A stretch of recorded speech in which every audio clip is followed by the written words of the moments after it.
The bedroom was locked from the inside.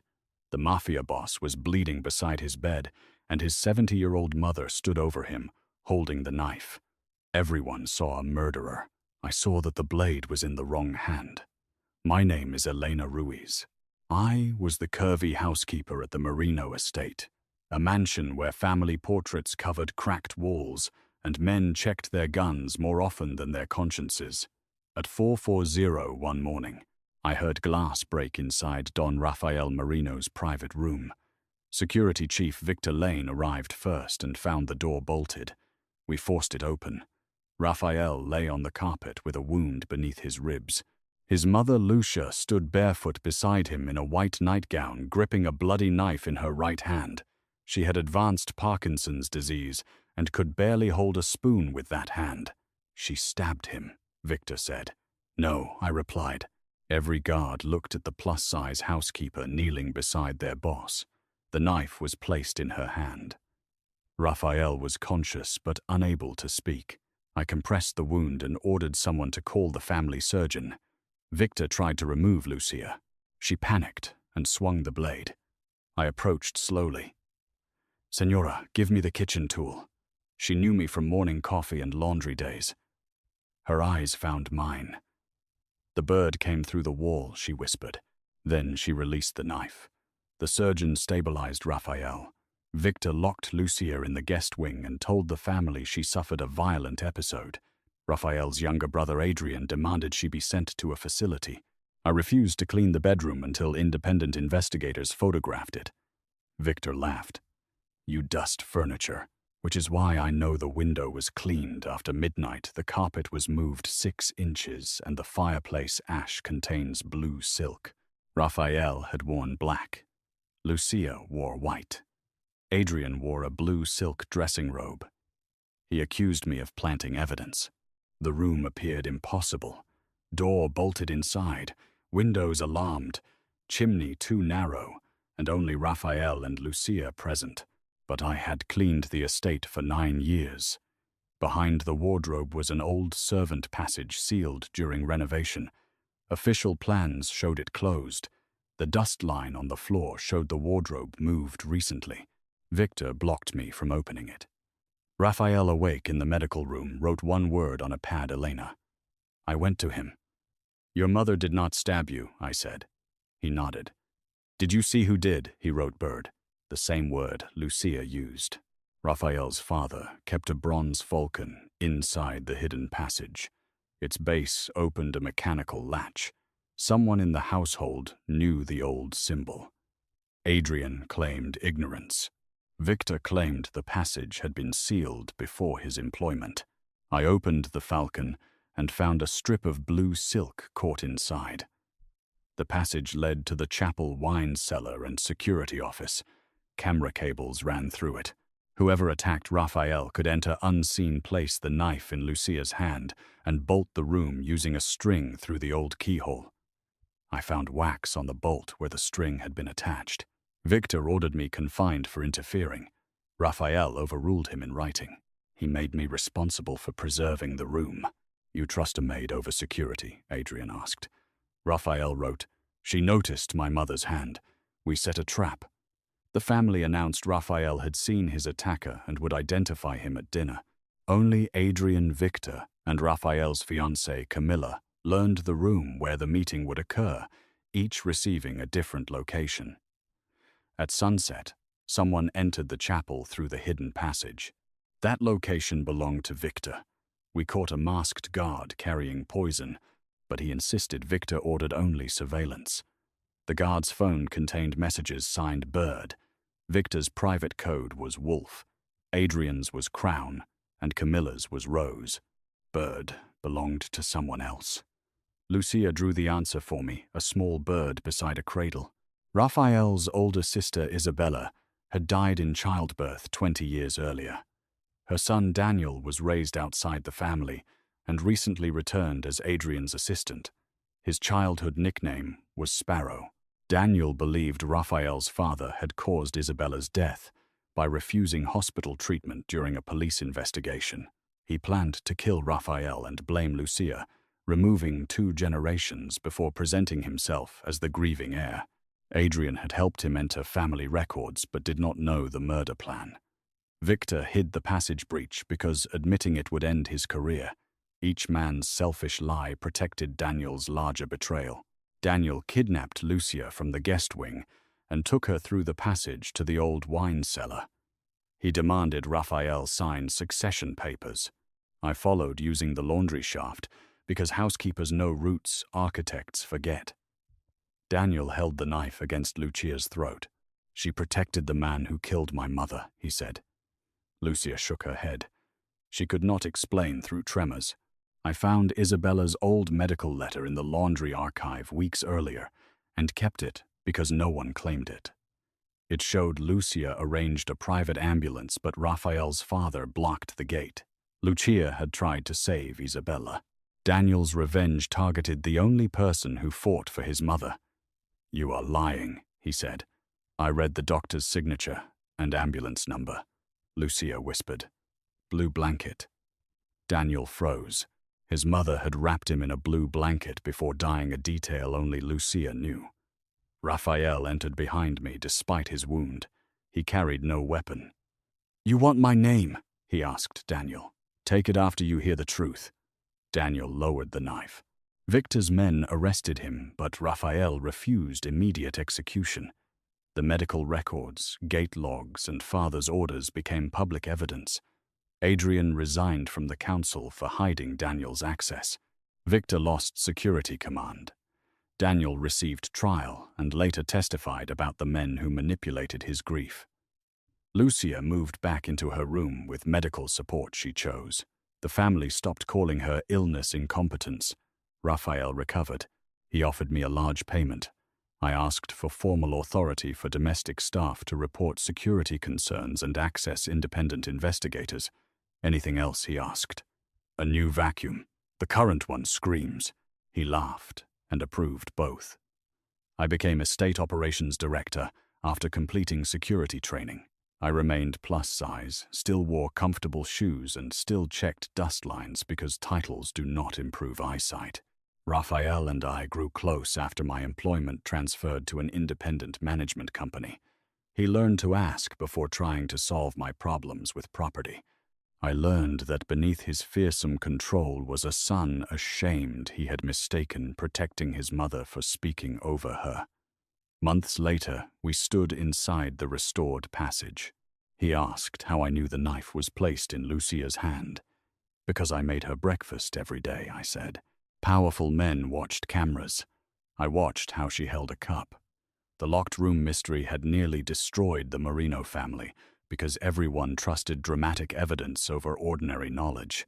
The Curvy Housekeeper solved it not by being stronger than armed guards, but by knowing which hand an old woman used when nobody important was looking.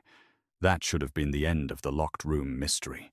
It was only the first time the Marino estate tried to teach me that the people who enter through the front door are rarely as dangerous as the secrets already living inside the walls. 18 months after Daniel's trial, the estate ran differently. Domestic staff could report threats without passing through security. Every camera failure created an external alert. Lucia chose her doctors and signed her own care plan with a trembling left hand. Raphael returned to family business, though he no longer allowed meetings to dismiss workers before the men with titles had spoken. I supervised the estate through an independent company and lived in a small apartment over the old carriage house. Raphael and I had begun seeing each other openly, carefully, and only after I no longer depended on his approval for a paycheck. The arrangement was not romantic enough for the newspapers. They preferred to call me the voluptuous maid who captured a Mafia king. I preferred the truth. I was an operations director who still knew which vacuum attachment reached beneath a radiator. Then, at 3:16 on a Tuesday morning, every bell in the servants' corridor rang at once. Those bells had not worked in 40 years. I woke to 12 sharp chimes followed by silence. My security tablet showed green indicators on every door, but Lucia's medical monitor had stopped transmitting. I ran to her suite. Her bed was empty. Her walker stood beside it. On the pillow lay a black feather and a note written in Raphael's handwriting. Your mother walked out willingly. Do not look inside the walls. Raphael arrived seconds later, barefoot and armed. He read the note and looked at me instead of his guards. That is my writing. It is your handwriting, I said, not your sentence. Raphael never called Lucia your mother when speaking to himself. He said mama, even in formal meetings. The note had been copied from samples by someone who studied shapes, but not family language. Victor's replacement, Captain Mara Chen, sealed the estate. No vehicle had crossed the gates. No camera showed Lucia leaving. The hidden passages had been bricked after Daniel's attack, and the fresh seals remained intact. Adrian arrived from his voluntary exile and demanded a search of every servant room. I told him nobody would be treated as guilty, because the missing person once slept on the expensive side of the house. My mother cannot walk 50 feet alone, he said. Then searching workers for a woman who cannot walk is theater, not investigation. Raphael backed me. That decision cost him an hour of family outrage and saved us from losing the people who knew the building best. Thomas the night gardener reported hearing the fountain pump start at 3. The pump operated only in daylight. May, a laundry worker, noticed one service elevator had stopped 1 inch below the floor. Mrs. Alvarez from the kitchen remembered that Lucia asked for 2 cups of chamomile before bed, although she always drank one. Ordinary details formed a route no camera recorded. Someone had entered through the drained fountain conduit, used the elevator's manual shaft, and reached Lucia through an abandoned linen hatch that did not appear on renovated plans. The second cup meant she expected the visitor. Inside Lucia's nightstand, I found a photograph of a young woman holding an infant. On the back, Lucia had written Isabella's nurse, 1998. Forgive me. The nurse wore a silver medal shaped like a key. Raphael recognized her as Sister Agnes, the private midwife present when his older sister Isabella died. Family history said Agnes left the country after the birth. The convent reported she died 10 years ago. Yet someone wearing the same medal appeared in a traffic camera image near the estate 2 days earlier. We traced the fountain mud to a van parked at an abandoned rehabilitation clinic once funded by Raphael's father. Mara prepared a raid.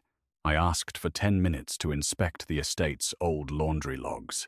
The clinic had received weekly linen deliveries for 22 years, long after it supposedly closed. The invoices carried a recurring code, LB17. Laundry Bay 17 was not a delivery point. It was a room. Raphael ordered police notified because Lucia's abduction crossed beyond family discipline. Adrian objected. We cannot invite outsiders into a facility father used. Raphael answered, that sentence is exactly why outsiders are coming. At the clinic, officers found fresh food, medical equipment, and a wheelchair track leading to an underground ward. Room 17 held Lucia's blue blanket and a cup of chamomile still warm. On the wall, someone had pinned photographs of 7 elderly women from powerful families. Each had been declared incompetent shortly before property or voting rights transferred to a son. Lucia's photograph was last. Beneath it was a blank capacity evaluation bearing the signature of Dr. Samuel Klein, the neurologist Raphael hired 6 months earlier. Klein was inside the estate treating staff for smoke inhalation after an electrical fire, he claimed, started during the search. By the time we called, he had disappeared. So had Adrian. Raphael wanted to believe his brother had pursued Klein. I wanted evidence. The security office recovered footage of Adrian leaving in Klein's car. He was not restrained. On the passenger seat sat Lucia's medical binder. Raphael's face changed into the stillness I had learned to fear. He helped take her. Perhaps, I said. Or he is repeating his worst habit, hiding information, because he believes truth belongs only to family. We found a voice message Adrian left on my work phone. He said Klein contacted him months earlier with proof that Lucia had another living grandchild. Adrian met him secretly because he feared Raphael would suppress a rival heir. Klein claimed Isabella gave birth to twins. Daniel survived. The second infant, a girl, was taken by Sister Agnes and raised under another name. Lucia learned of her existence only after Daniel's arrest and began communicating with her. That woman had come through the linen hatch willingly. Lucia left because she believed her granddaughter was in danger. The woman's name was Celeste Ward, director of a home care company serving many political and criminal families. Celeste was also Dr. Klein's business partner. They had built a quiet empire by controlling capacity evaluations. A diagnosis of dementia moved shares, trusts, and guardianships without firing a shot. Celeste did not want a place in the Marino family. She wanted Lucia's medical declaration so she could challenge Daniel's imprisonment, claim Isabella's trust, and seize voting authority over the estate's legitimate companies. Klein had studied Lucia for months while adjusting medication to make her tremors and confusion appear worse. When Lucia resisted, Celeste used the old story of abandonment. Your grandmother chose power, not you. The abduction was designed to look voluntary until a video of Lucia renouncing Raphael could be recorded. Adrian had realized too late. He followed Klein to recover her and walked into a trap. We located Celeste's company headquarters in a glass building with no obvious security. Raphael sent Mara to coordinate with police, while he and I studied the only message Lucia managed to transmit. Her medical monitor had recorded 8 seconds of motion before dying. The sound contained a washing machine, 3 elevator tones, and a woman saying, "Keep the bird still." Everyone focused on Bird, assuming another reference to Isabella or Daniel. I heard the washing machine. Home care offices do not wash linens industrially. One of Celeste's facilities shared a wall with a hotel laundry plant near the airport. The building's freight elevator chimed 3 times when descending to a basement not listed on public plans. We reached it before the warrant team because a storm slowed traffic. Raphael insisted on entering. I refused to let him carry a gun.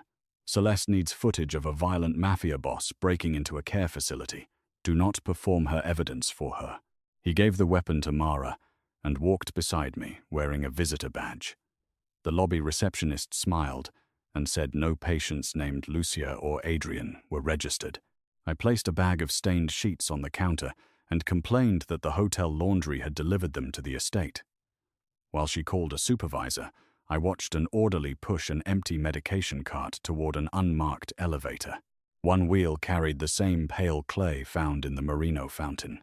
We followed. The basement contained soundproof rooms, staged like comfortable apartments. Behind one door, elderly clients sat before cameras repeating legal statements from cue cards. Some were medicated. Others looked terrified. Lucia sat in the final room wearing a blue dress, her left hand strapped beneath a table so the camera would not capture her tremor. Celeste stood beside her. She was 36, slender, composed, and so similar to Isabella's portraits that Raphael stopped breathing. Adrian lay unconscious near the wall. Klein adjusted a syringe. Celeste did not seem surprised to see us. "Grandmother," said the housekeeper would notice, she said. "She described you as the only honest surveillance system in the estate." Lucia's eyes found mine. Her right eyelid closed twice, then once. We had created simple signals for days when speech was difficult. 2 meant no. 1 meant wait. Celeste offered Raphael a bargain. Lucia would sign a capacity transfer, and the family would publicly recognize Celeste as heir. In return, Adrian would receive an antidote, and the other patients would be released. Klein claimed Adrian had 10 minutes before the sedative stopped his breathing. Raphael looked at me. The old Raphael would have attacked. The changed man asked, "What do you see?" I saw Lucia's teacup placed on her right side, though she reached with her left. I saw a microphone cable running under the table. I saw moisture on the wall and heard the heavy rhythm of industrial washers. Most important, I saw the room's sprinkler head had been wrapped in clear plastic to prevent steam alarms during forced recordings. I told Celeste we would sign. Raphael's expression did not change, though the plural surprised everyone. "Lucia's capacity declaration requires 2 household witnesses," I said. "As operations director, I am one. Raphael can be the second. Bring the documents." Celeste believed she had turned my respect for procedure into surrender. Klein placed the folder on the table. I deliberately spilled Lucia's tea across it. Celeste grabbed my arm. I apologized and pulled the tablecloth hard enough to tear the hidden microphone cable. The live feed failed. Raphael kicked the syringe from Klein's hand. Lucia drove her knee against the table, tipping it towards Celeste. I tore the plastic from the sprinkler and aimed the steam hose I had taken from the laundry corridor. The alarm activated. Every security door opened automatically under fire code. Police and Mara entered from the freight stair.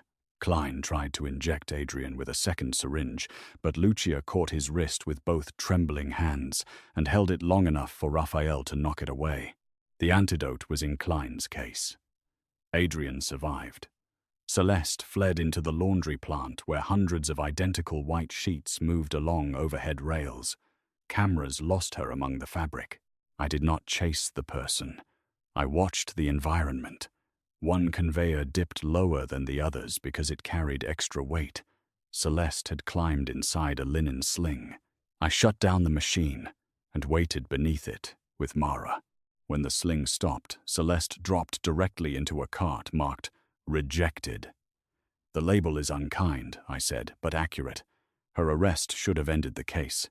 Instead, her attorney produced a birth certificate, proving she was Isabella's daughter, and accused the Marinos of kidnapping her as an infant. Public sympathy turned quickly. Reporters framed Celeste as a lost heiress fighting a criminal dynasty. The videos from the underground rooms had been erased remotely. Several elderly victims were too frightened or medicated to testify. Klein claimed they volunteered for private estate planning. Adrian's secret meetings made him appear to support Celeste. Lucia's illness made every statement easy to dismiss. Celeste was released pending trial and filed for control of Isabella's trust. She did not need to defeat the criminal charges immediately. She needed the civil court to recognize her before victims recovered. Lucia asked me to bring the photograph from her nightstand and a tin sewing box from the chapel archive. Inside the box were 2 infant bracelets, one marked D and one marked M. Celeste's given name had been Maria. Lucia explained in slow sentences that Sister Agnes rescued the baby after Raphael's father ordered both infants removed. Daniel was returned when he appeared healthy. Maria was born with a heart defect. The old man refused to pay for surgery and told Agnes to let the child disappear. Lucia secretly financed treatment and arranged adoption far from the family. She did not abandon Celeste. She saved her from a grandfather who measured babies by usefulness. Klein found the sealed adoption records years later and told Celeste only the cruel half of the story. The bracelets proved there were twins, but not Lucia's intent. The evidence lay in the estate's household accounts, not business books. 24 years earlier, Lucia paid a pediatric surgeon through monthly purchases labeled blue linen.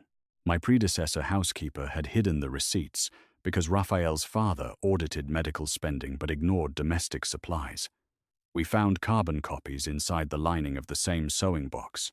The surgeon, now retired, confirmed Lucia's payments and Agnes's request for secrecy. Celeste refused to believe it.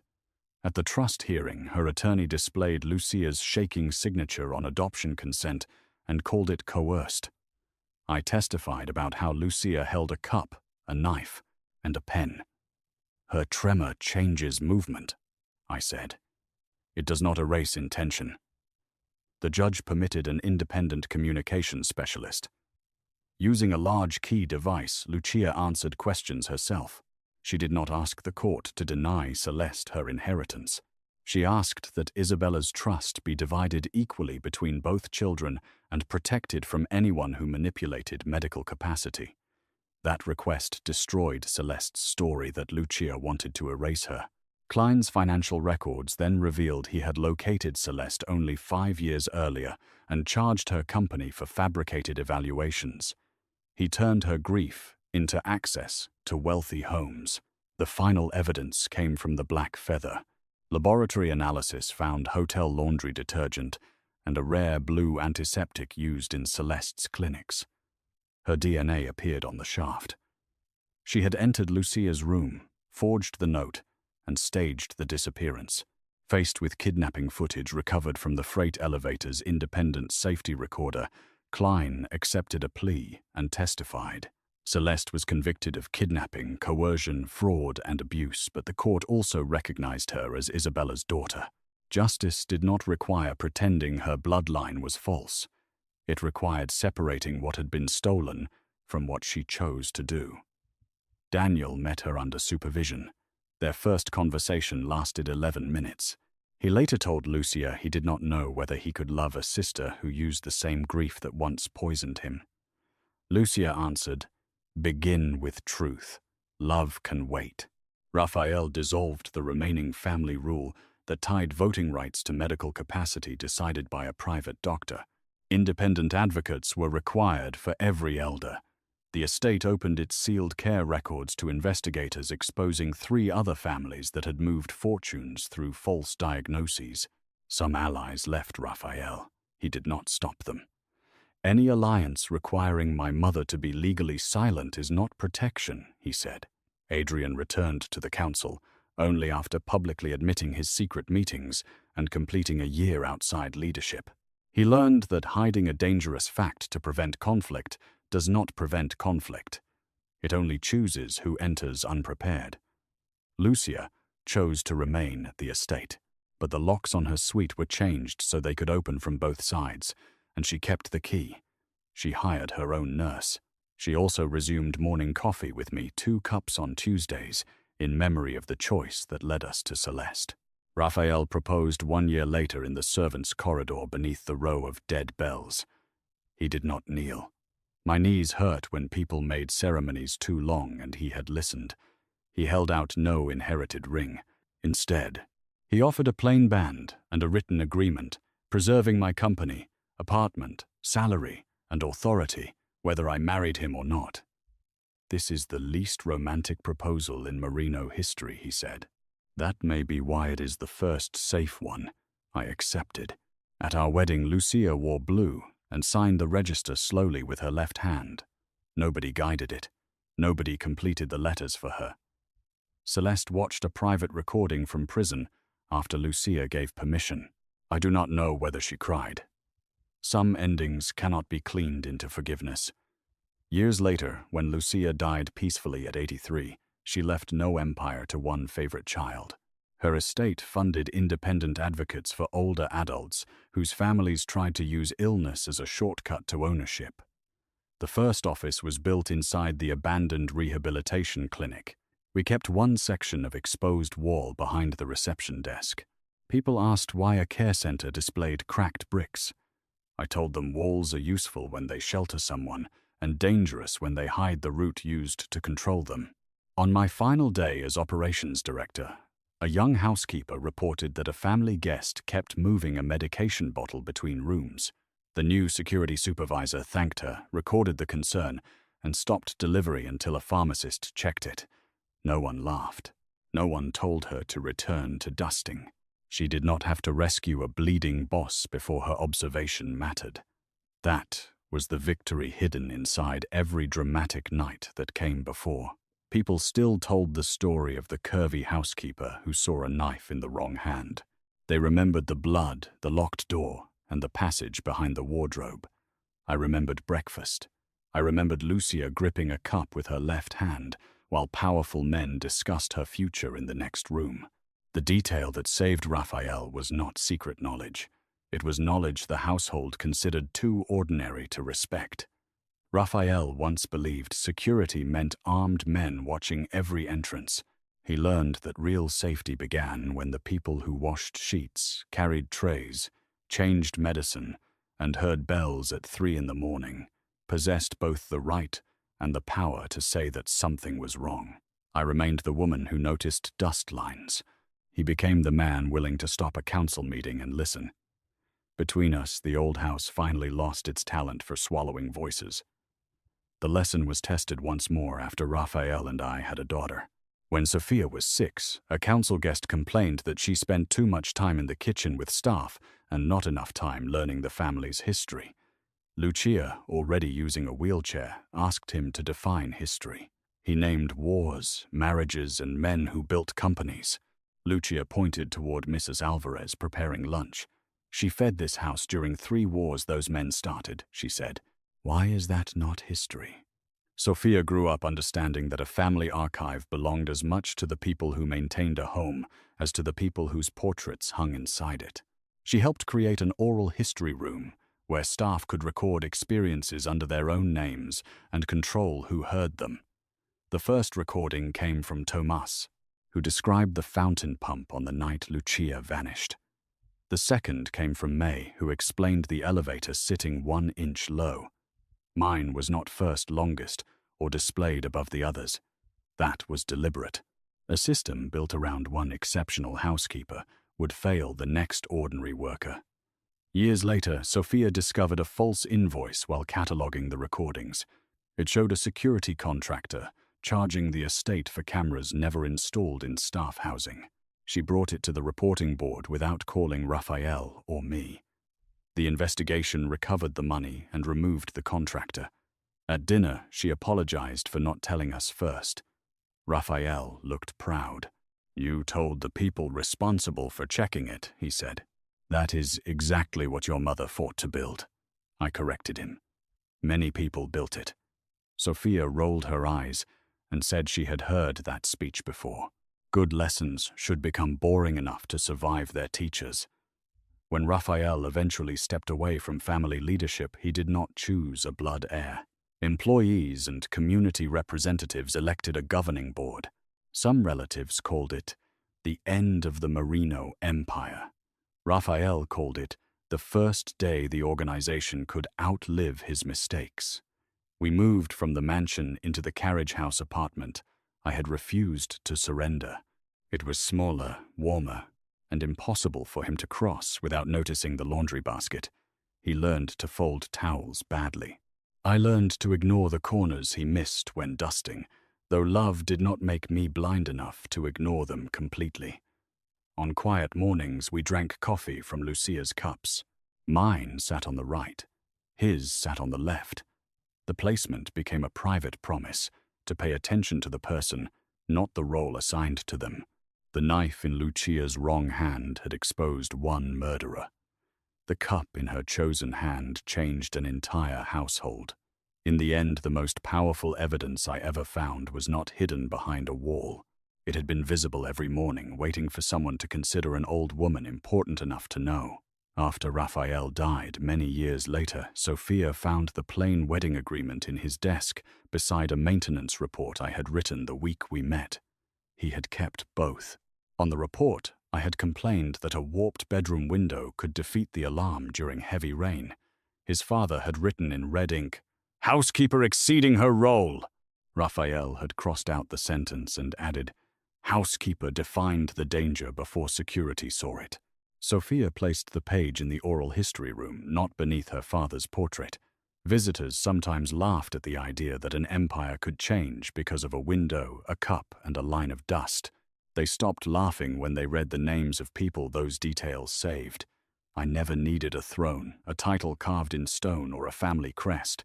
I needed the next woman carrying clean towels down a silent corridor to know that if she saw something impossible, the impossible thing would be investigated before her place in the house was questioned.